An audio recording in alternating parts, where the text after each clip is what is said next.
अस्सलाम वालेकुम friends, इल्मिया academy की तरफ से स्पोकन इंग्लिश से रिलेटेड एक नई वीडियो में खुश आमदीद। फ्रेंड्स, हम में से हर एक का ये ख्वाब है, ड्रीम है कि वो फर इंग्लिश बोलना शुरू कर दें। आज की वीडियो में आपके इस ख्वाब की तकमील के लिए हम छोटी सी एफर्ट कर रहे हैं। इस वीडियो में मैं आपके लिए उर्दू से इंग्लिश फ़िक्रात लेके आया हूँ। बहुत कम फ़िक्रात हैं जिनको हम आसान ज़बान में सीखेंगे कि हम कैसे उर्दू से इंग्लिश लैंग्वेज में इसको ट्रांसलेट करेंगे। ये सेंटेंसेस रेगुलर बेसिस पे, डेली बेसिस पे हम इस्तेमाल भी करते हैं, तो इनकी इंग्लिश हम में से बहुत कम लोगों को आती है। तो इस वीडियो में हम देखेंगे कि इन फ़िक्रात को इंग्लिश में कैसे प्रोनाउंस करेंगे। उर्दू के ये फ़िक्रात आपको आपकी स्क्रीन पर नज़र आ रहे होंगे। तो अगर आप भी इन फ़िक्रात की इंग्लिश जानना चाहते हैं तो इस वीडियो को एंड तक ज़रूर देखिएगा। वीडियो शुरू करने से पहले अगर आप हमारे चैनल पर नए हैं तो चैनल को सब्सक्राइब करके बेल नोटिफिकेशन को ऑन कर लें ताकि इस तरह की हर नई आने वाली वीडियो आप तक टाइम टू टाइम पहुंचती रहे। तो चलें वीडियो स्टार्ट करते हैं।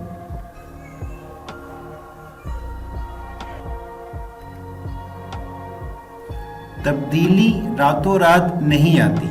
ये एक बहुत बड़ा फैक्ट भी है, हकीकत है कि कभी भी रातों रात तब्दीली नहीं आती। इसको इंग्लिश में इस तरह बोलेंगे, चेंज डजंट हैपन ओवरनाइट।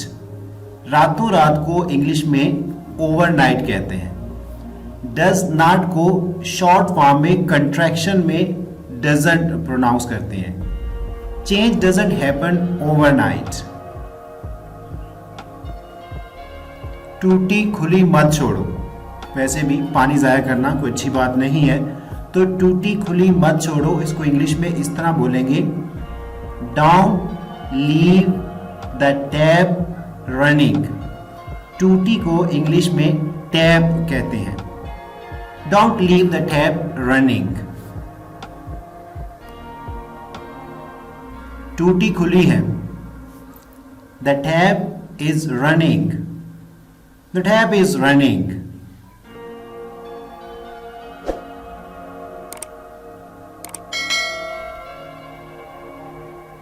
मैं उससे सालों से नहीं मिला। इसको इंग्लिश में इस तरह बोलेंगे, I haven't seen him in years. I haven't seen him in years.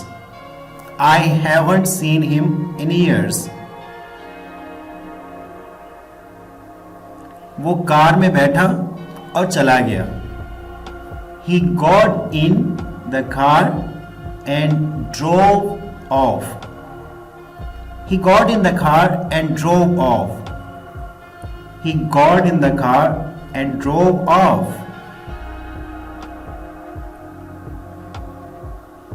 इन्हें ठंडे पानी में भिगो दो। कोई चीज़ है जो कि आपने इस्तेमाल करनी है और उसको ठंडे पानी में भिगोना है, तो इसको इंग्लिश में इस तरह बोलेंगे, सोक देम इन कोल्ड वाटर। भिगो देने को, पानी में भिगोने को इंग्लिश में सोक कहते हैं। सोक देम इन कोल्ड वाटर।